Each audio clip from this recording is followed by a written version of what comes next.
Hey, it's Joddie Taylor, SnackySays. Welcome back to my podcast, the SnackySays podcast. Today I am chatting about cleaning, organizing your home or my home, but we're going to make this about you. So yesterday my twin brother sent me an Instagram video. It was like a reel, and it was like a clip. I guess it was a TikTok maybe. Anyway, it's a clip, and this woman is saying, oh, there's a dishwasher filter. You have to take it out and clean it. And I was like, shudder. I have never noticed this dishwasher filter. And I wrote him back and I was like, I'm afraid to check, yet I must. So I go over to the dishwasher. Sure enough, there is a filter at the bottom. If you didn't know, now you too know. I'll put the link in the show notes to the Instagram or TikTok. I think it was Instagram that he sent me. And I also immediately Googled how to clean it. Now, it wasn't awful. It didn't have any food bits in it. I've only been using it a few months now, but still, it was like, it almost looked like lint, like in the dryer, but it wasn't lint. And there were some plastic pieces, maybe from the dishwasher pods, which now I have to rethink. Maybe I need to only use liquid when this is done. Do you know anything about dishwasher pods? Do you have any thoughts? Please let me know. I'm concerned about the plastic bits. So how did I clean it? Because I cleaned it right away, right? Googled, I found an article from the Spruce, and it was entitled, let me look it up, How to Clean a Dishwasher Filter. Because I hadn't cleaned it before, the directions say like soak it in vinegar and dishwashing liquid, something like Dawn, something that cuts grease. For a few minutes, I did that. It was probably 10 minutes or so, but it was my first time cleaning it. And so my tip is, if you too did not know about this dishwasher filter in your dishwasher, shoot for 30 minutes or more. I ended up leaving it for a few hours, and now it's all sparkly.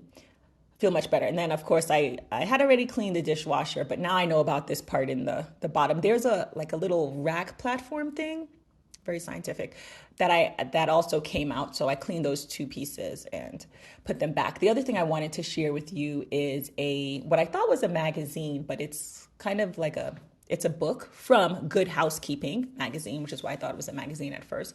It's called Good Housekeeping Home Skills, Master Your Domain with Practical Solutions to Everyday Challenges. So it's been on my mind a lot the last several months, how to maintain, right? Like ideally, I don't want to be one of those people who are always saying, if you stop by, but please do call first. But if you stop by, oh, excuse the mess, right? I think about it all the time. Like, have you ever heard like, oh, you got to wear great underwear just in case something happens and you go to the hospital? Just me?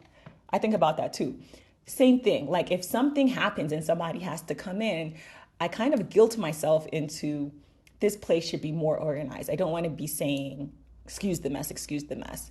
So as I was thinking about this, I opened the Libby app, Libby, which is the library app. If you don't have it and you have a library card, go ahead and get it. You can get digital ebooks. You can get magazines. Like, this is why I thought this was a magazine. I was literally thinking about, like, how can I get on some kind of cleaning or organizing schedule? And this popped up in Libby. I borrowed it for 7 days. If you want to buy it, it is available for sale, and it's about $14 for the physical copy. So I want to share some of the tips. Here it is. So you can find a cleaning list. You can pay for one. I know that there are folks who do this for a living. I'm just going to share this here, but of course you can always Google and find your own schedule that might work for you. So it's been about a week since I've been going through this list. It says know when to clean everything. And this is on page 25 in this book.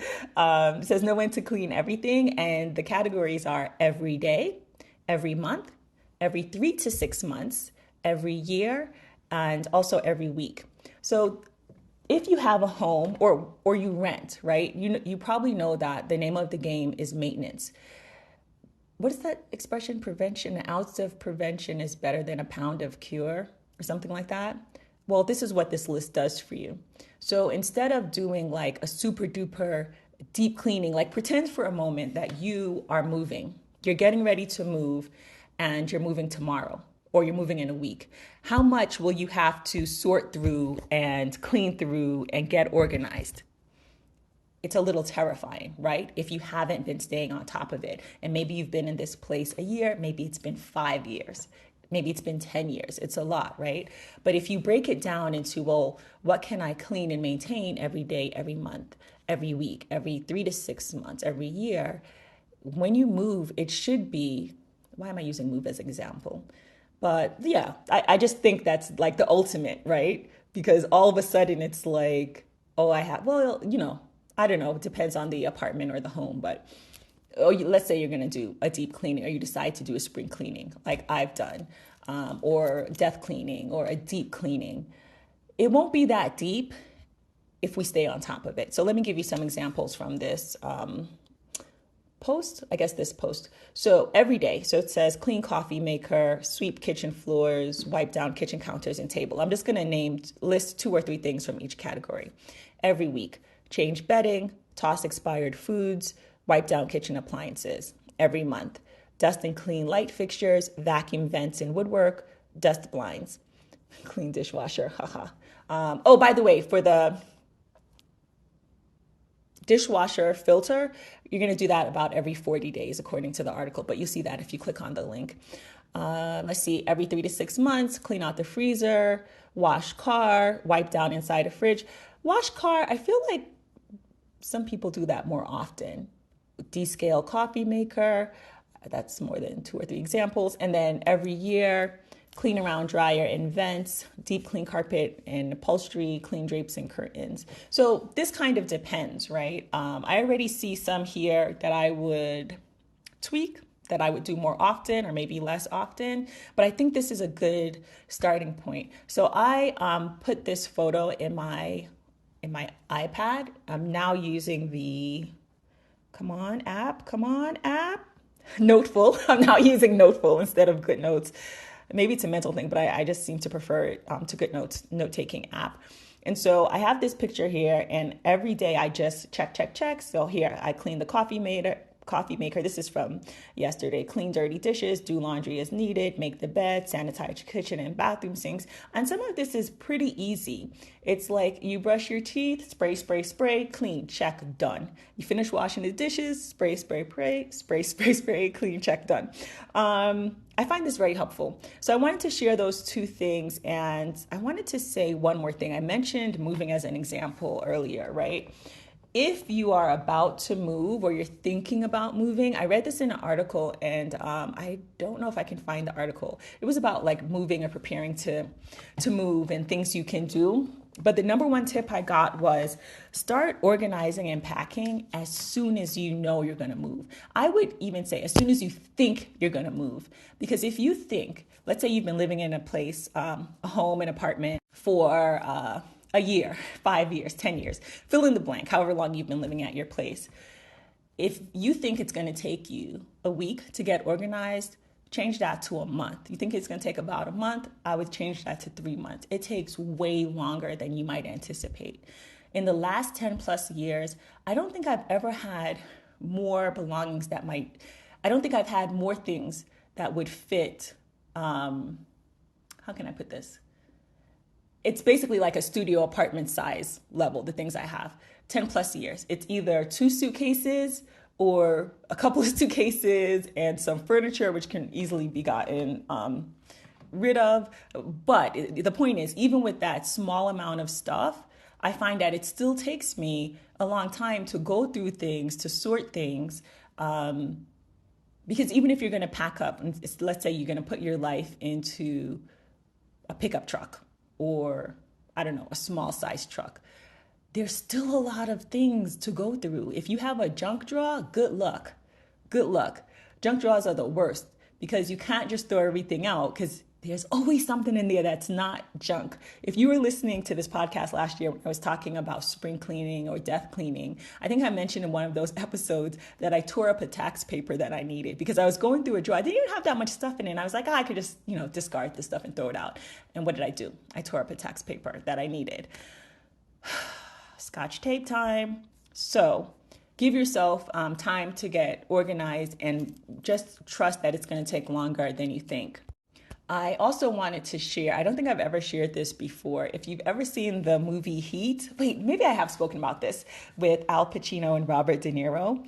Um, Robert De Niro's character, Neil Macaulay, says, "Don't let yourself get attached to anything you are not willing to walk out on in 30 seconds flat if you feel the heat around the corner."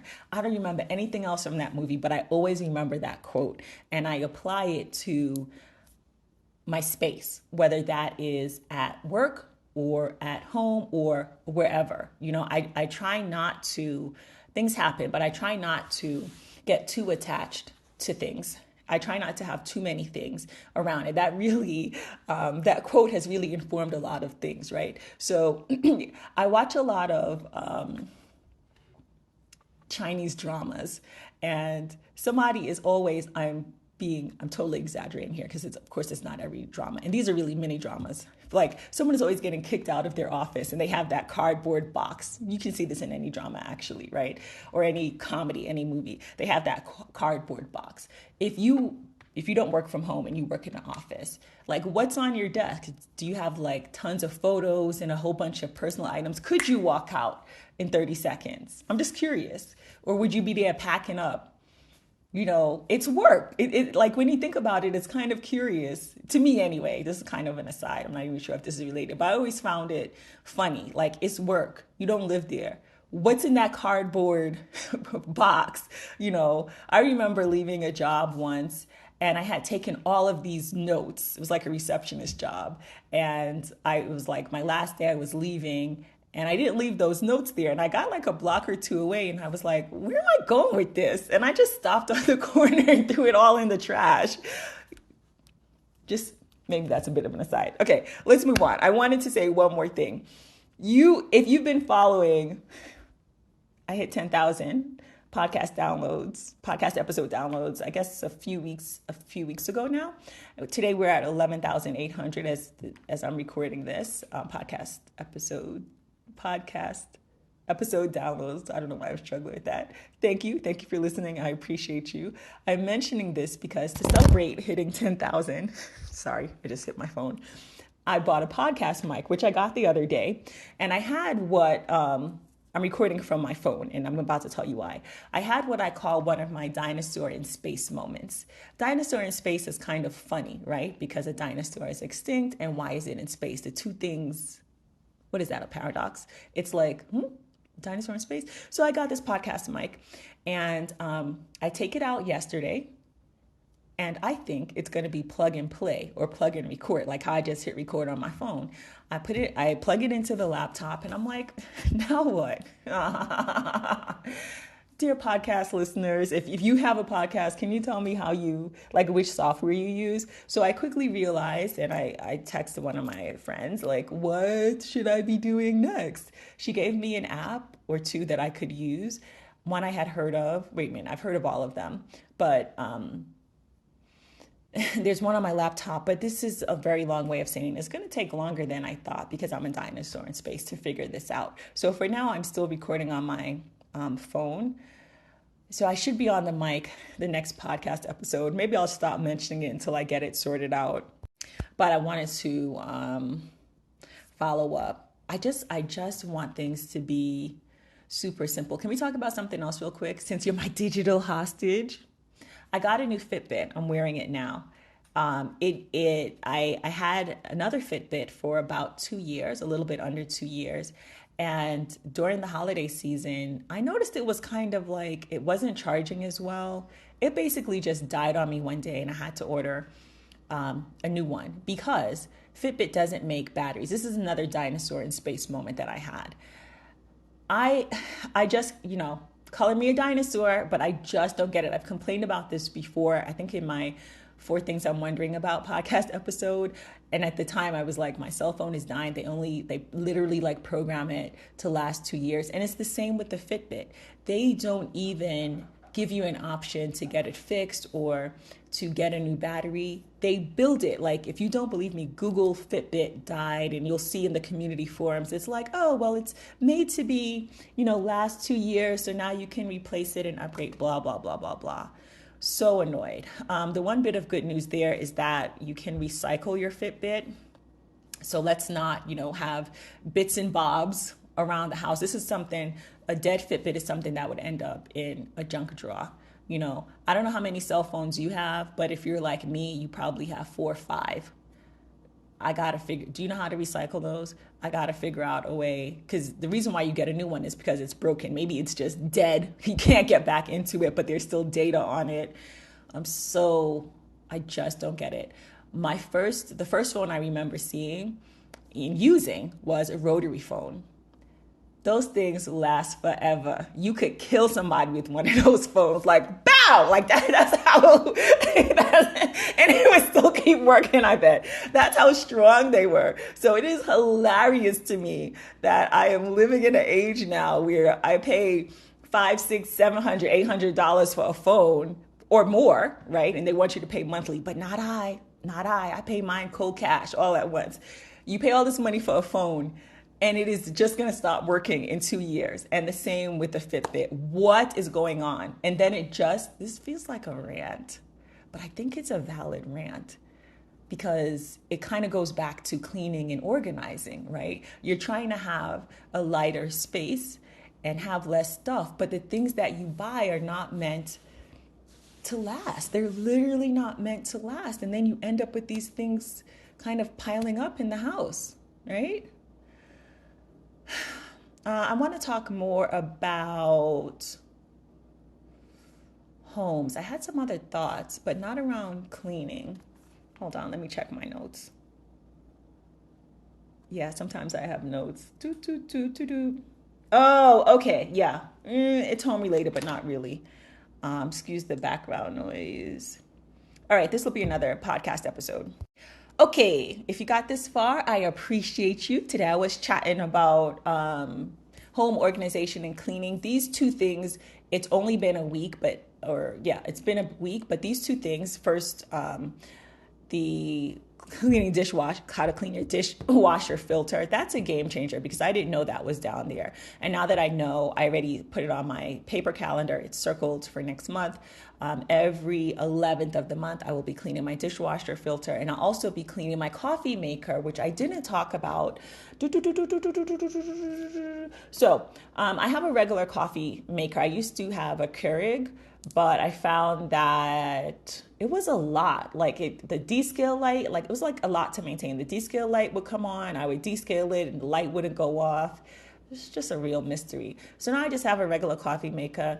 It is programmable in that I can set it to, make my coffee at 6:08 a.m. in case you wanted to know what time the coffee maker usually goes off. But I wanted to know how to clean it, and I happened to go to Target where I got it from, Target website, and lo and behold, there was a video right there on how to clean it. Vinegar is involved, same with the dishwasher filter, and you need a paper filter for your coffee maker. I don't know if you have this model. It's a Mr. Coffee, but I'll put that link for Target in the show notes as well. Okay, I'm really, really done now. Again, I appreciate you. Thank you for listening. I'll put all links mentioned in the show notes. If you haven't seen Heat, it's a pretty good movie. Like I said, I don't remember everything. I just remember that line, but I remember thinking wow, this is a good movie. If you haven't already, please subscribe. You can do that at joddie.substack.com. That's joddie.substack.com. And please do share with a friend or 3. Thank you so much for listening.